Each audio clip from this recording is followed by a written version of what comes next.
Welcome back to the Dirty Shop, and I wanted to show you guys my new toy project. I'm still going to work on my other projects because I've always got a ton of them, but this is the one I picked up. I want to get this ready for Christmas time for the kids to use on my parents' property or somewhere, wherever we end up, where they can use this cool, sweet buggy. But before I show you and talk about this, I wanted to show you my new shirt. This is one of my own designs. This is the Holy shirt. I love the play on words, little Christian shirt, and it's just kind of fun. And if you want to pick one of these up, you can go to the link there for my my TeePublic page, and I've got this shirt, a couple of designs I came up with on there, and it helps support my channel, and I do really appreciate that support. But shameless advertising plugs aside, let's get back to my cool toy. This is a Honda Odyssey buggy, not to be confused with the minivan. Honda was not very creative with their names. They recycled. So this was a Honda Odyssey. The original ones came out in like 78 or 79, I think, and then this is the second generation when they put a full roll cage on it. The third generation had full suspension, and they only made it for 1 year in 1985. And then the fourth generation was called the Honda Pilot, which is a really awesome machine, but also they recycled that name and made the Pilot SUV, which is kind of interesting. But this one's the two-wheel drive front suspension.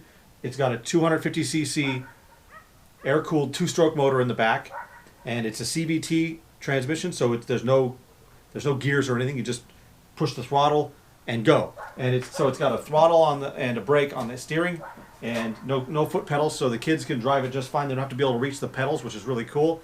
And this is going to be a really fun toy to play with, and I'm really excited about it because it does have some upgrades. It's got an upgraded seat, this is not the stock seat, and it's got a electric start on the motor, which is not stock as well. Normally these just had a pull start, which made it a pain in the butt. So the electric start's going to be really nice to have as well. And there might be some other upgrades on there. I haven't checked them yet, but I got to break this down. I noticed there's a little rust in the gas tank. The guy who had it before said there was some fuel flow issues, so it's probably got a plugged up carburetor from that rust, or maybe there's a fuel pump on these because the fuel tank is down by the motor. So I'm going to get and take this whole thing kind of down and apart, make sure everything's perfectly running, put it all back together, and have it ready for Christmas time in about a month and a half, and then I'll get this video up after Christmas. So come along with me on my Honda Odyssey. It's terrible. Terrible. Warning. This video may contain scenes of extreme untidiness. Viewer discretion is advised.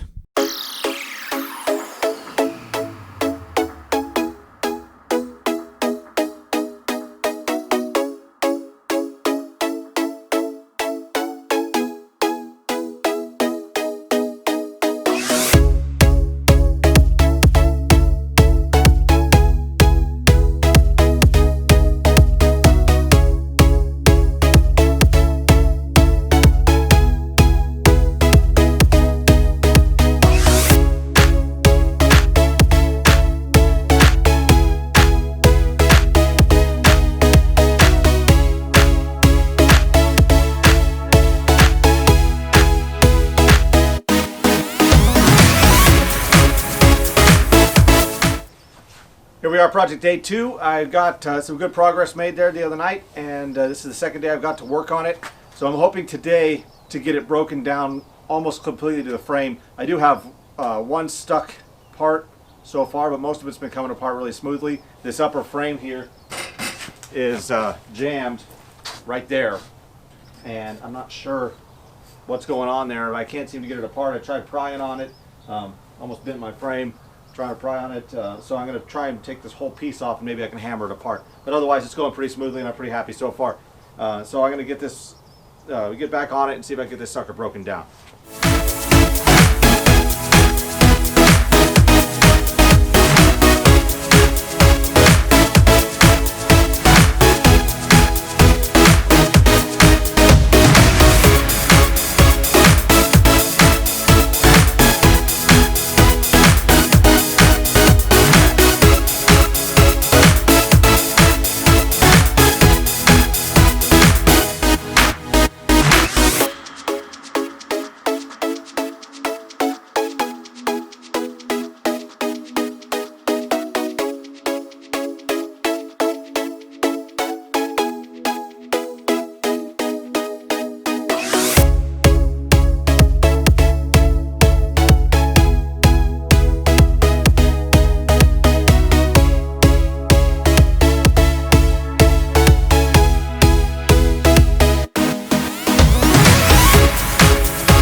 Here we are, day 3 on the project. I don't have a lot of time today.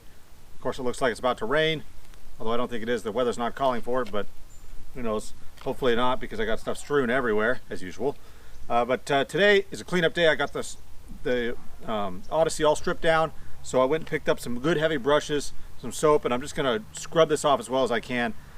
To do this right, you should sandblast it and get the thing powder coated, but I just don't want to spend $500 to blast and powder coat a frame that only, for a vehicle, it only cost me $500. It just seems like a waste of money, especially when it's going to go on and beat it in woods anyways. So I've got everything stripped down. I'm going to just scrub the crap out of this thing and check for any cracks that I might need to weld up, and then I'm going to give it a good spray paint job, and hopefully it'll turn out well enough to do the job. I mean, it would work as it is anyway, so it's not like anything I would do to make it worse. So here we go.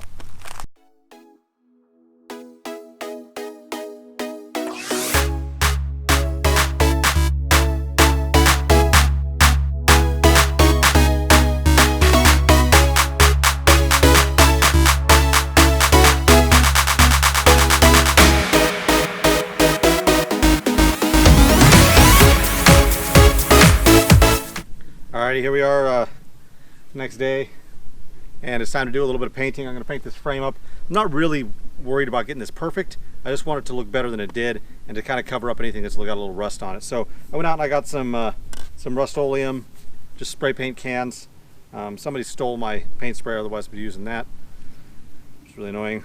But I got some of this Rust-Oleum primer for the main priming on it, and then for the paint on for the black, I got just this gloss black, and then for the frame I got this gloss red for both those parts. So I'm going to start out by spraying up the frame. I've kind of examined it already, make sure there's no cracks in it. This thing's in pretty darn good shape, so which is really nice. So I'm just going to prime it and paint it.